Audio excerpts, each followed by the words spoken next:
All right, everybody, welcome to another episode of Drunk Knitting. We'll like Kyle and do that. So I'm having this Spring House Viking beer that looks like something Dill would have drawn.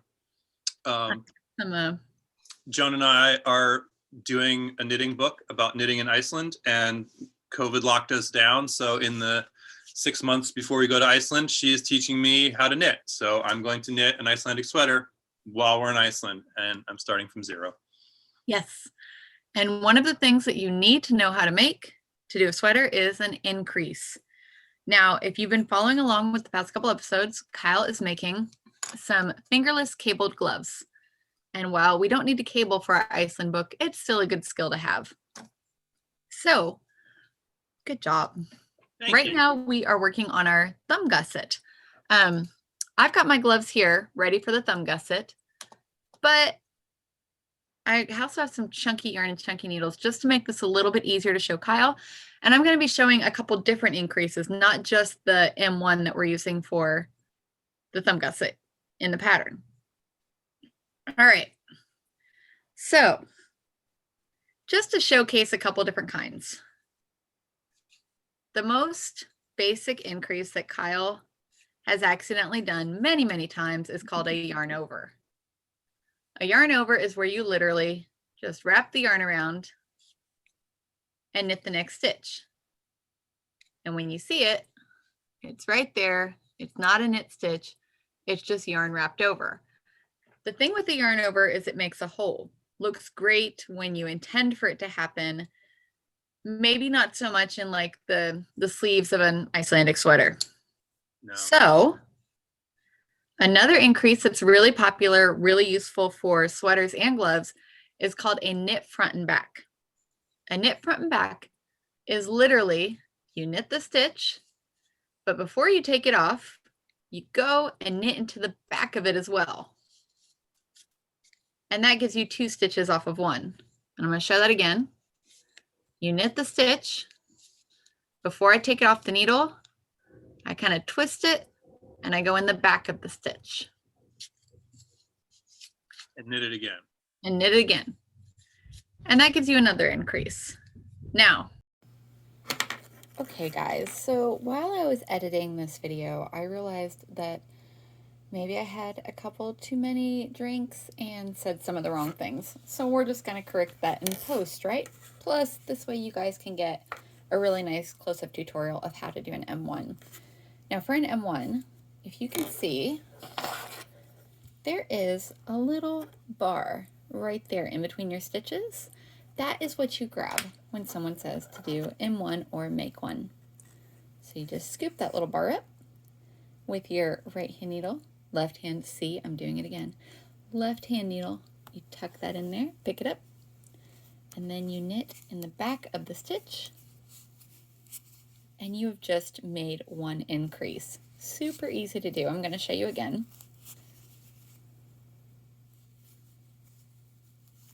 So scoop it up, get it on your left hand needle,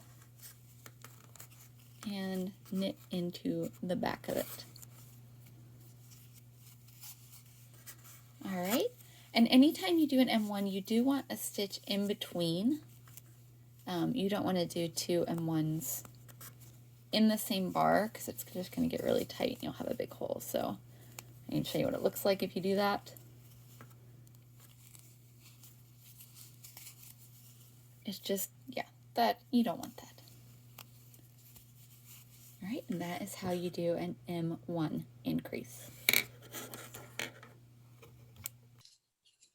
Knit into the back. Am I normally knitting into the back? Normally you knit into the front of the stitch. So normally when you knit, you're knitting in the front of the needle, right? Right. In this case, you're going to knit into the back of the loop.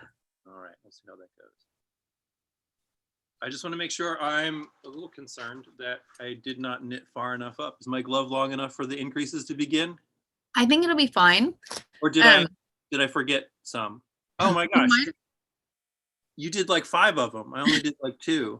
It's fine. I did 1, so 1, 2, 3, and then I did it, I think total. Oh, But that's okay. no, it's not okay. Now I should go back and I should finish this because I want them to be good and like, fit on her wrists. Right. Well, if you did it without that, it's just going to be kind of like this instead of this. It needs to be that.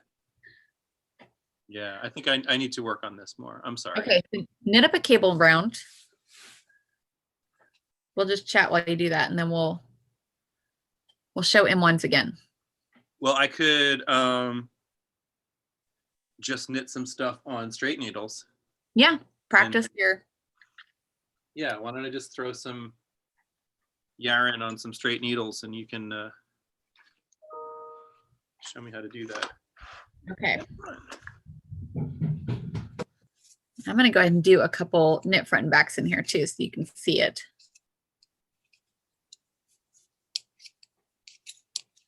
It's the yarn over that really, really shows up when you're knitting. And I've seen like gloves that use that and it looks very, very pretty. It's just going to be kind of intentional. Otherwise it looks weird. All of my early scarves had holes in them. Right. When the holes are just randomly there, not so great. When they're intentional, it looks awesome.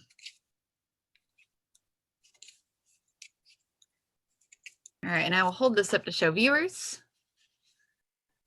You can see the slant coming in from the M1s. I think you want to hold it higher so that it focuses on there. There you go. It's focusing on So you. if you see that lean happening, that's wow. the M1s. And then my knit front and backs are in there too, and they're not like a yarn over, so they're not very visible either. And it's always a good idea when you're designing something or working with something to kind of practice some different increases to see what looks best in your pattern. M1 is kind of my favorite for newer knitters because it's really easy. The nice thing about the M1 or any kind of increase as well is you can always tell when you've made it. So in this pattern especially, you're gonna like work an increase round and then work a regular round. If you lose track, when you get to the M1, when you get to your increase, you can tell if the last round was an increase round. You can feel it when you knit because it's very tight. And you can see it too because it looks like a little wrapped stitch, which I'll show you as well. All right, I've got 2 rows of knit. Is that enough? Yep, that's perfect. And once you do a purl row, go back to a knit row and knit 3 for me. All right.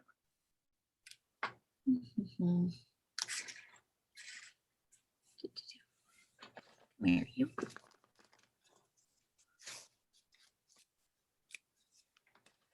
I think in one of our earlier episodes, I talked about not always having stitch markers big enough for my big needles. So many things we need to invent. I know. Well, they exist. I just don't always have them. They run away. So I'm just taking a piece of yarn to make a stitch marker here.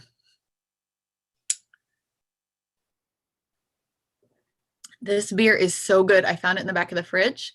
I don't know if Dill was hiding it and trying to keep it for himself, but it's amazing. It's like citrusy and grapefruity. That is exactly how my Viking beer tastes. Really? I love grapefruit and beer. Like, I don't know. I know they don't actually put grapefruit in a lot of times. It's just the hops. Mm-hmm. It's so good.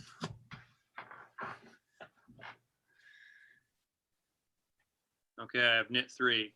Okay, so we're going to kind of pretend that we're doing this just like in the pattern. So knit 3 and then make an increase. So when you see M1, that usually means that bar increase I told you about. Right. You see those stitches in between those bars. Yep. Right? Scoop up one of those. With the left needle? Your right hand needle. Okay.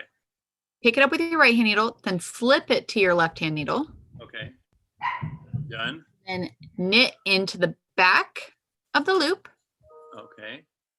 Just like normal. All right. And then pull it off? Yep. So you've knit it like normal. Then we're going to place your stitch marker there.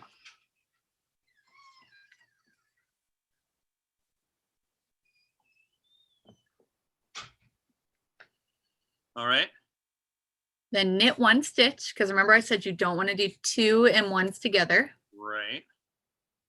And then we are going to knit our M1 again. So make 1 bar increase. Pull it up, flip it over, knit through the back. Somebody figured this out, you know? Somebody was like, hey, Right? I'm gonna knit this wrong.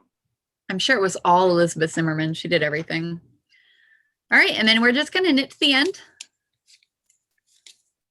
And we're gonna purl our next round, which obviously in our fingerless gloves, we're not purling the next round. We're just working your cable pattern. But this is just kind of show everybody how we're doing this thumb gusset and to teach you how to do the increases for the thumb gusset. I'll show you.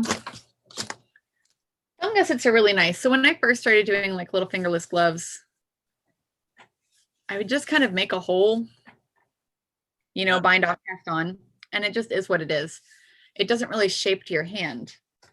Versus having a thumb gusset where you can see you've had those increases right here. It shapes to your natural hand, your thumb, a little bit better. And then, okay, so it's getting wider before the thumb hole. Yes. So you've kind of created these thumb stitches right here. And eventually you'll slip them to a marker. Or I'm sorry, slip them to a stitch holder, these extra stitches you've created.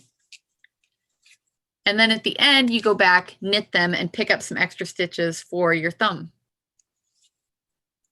It makes everything really nice and neat and easy. I think I might need to see that to understand what's happening. I will go ahead, now that I've shown it on there, I'll start working it on my actual gloves so that you'll be able to see it a little bit better. Oh, it feels so weird to go from big needles to little needles.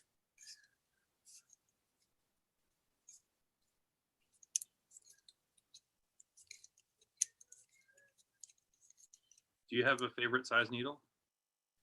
No, not really. I mean, it, you know, like size 8 tends to be everything I work with. But when you go for a long time, like working chunky projects, and then you go back down to normal size, like 8 or 9s, it just feels like you're working on the tiniest needles in the entire world. So I picked a nice bright yarn instead of the original gloves I knit.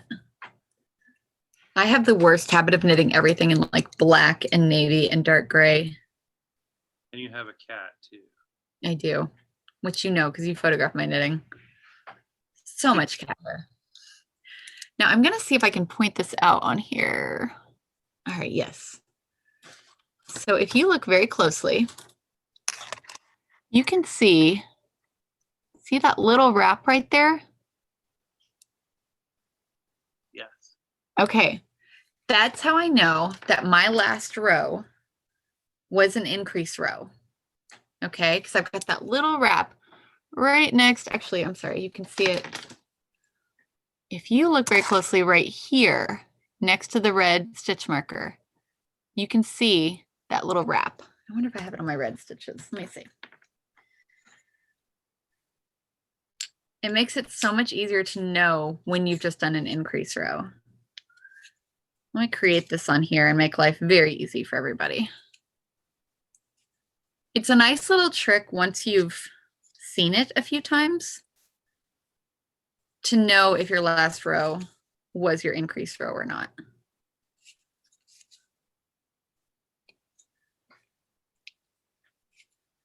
And once you see it, you can see it every time you knit. It's like one of those magic eye things. It kind of is. You know, those would never work for me though. I never ever saw the picture in the magic eye. Uh-oh, that's sad. I know. They had one in like the Sunday paper every week in my town and I could never see it. I was one of those people at the mall, like that would just be staring at the bookstore at the magic eye posters. Never got it. I'm gonna see. Let me show this to you again. Get over here.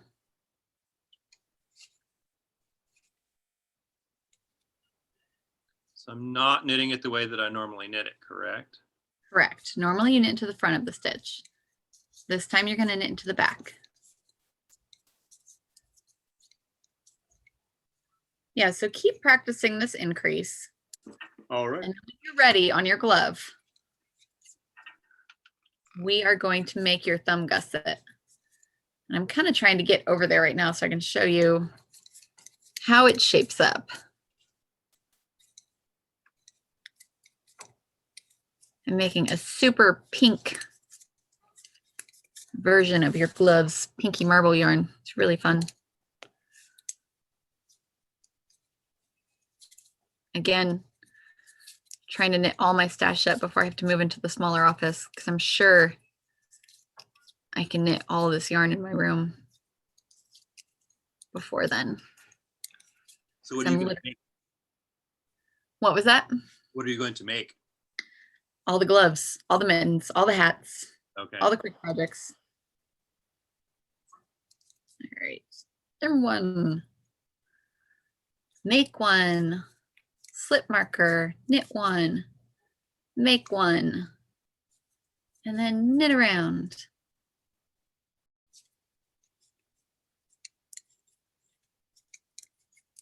And let's see if you can kind of see how this thumb gusset's happening real quick. You look like a spider. So you can see this little pop out part right here. That's where your thumb gusset is. And you're kind of creating these extra stitches right there to make room for the natural shape of your thumb. And so when you make your thumb gusset, afterwards, you're just going to slip it to a stitch holder, okay? Make the rest of your glove, and then you go back to the thumb gusset at the very end and finish it up, which we'll do a little episode on that just to show how to pick up stitches. And then you're going to knit in the round in this tiny little area, but it's going to be great.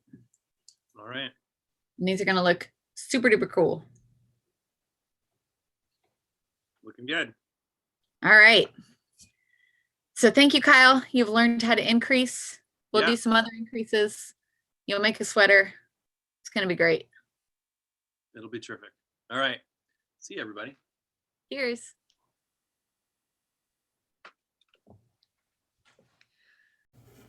Hi guys, so I thought as a little bonus at the end of this video, since we covered the M1L or make one left, in the video I should also show you how to do an M1R or make one right. It's going to be very similar to what we've already done. You're going to pick up the bar or the ladder in the middle, except this time when you pick it up with your left needle, you're going to go back to front and get that. Now this is the part that can be just a little bit tricky. With your right needle, you're going to knit into the front of the stitch.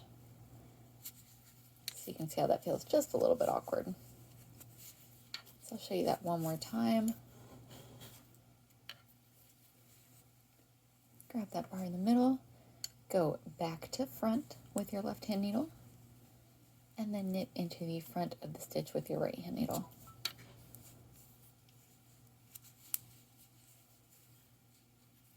Pretty easy, and now you know how to do both an M1L and an M1R.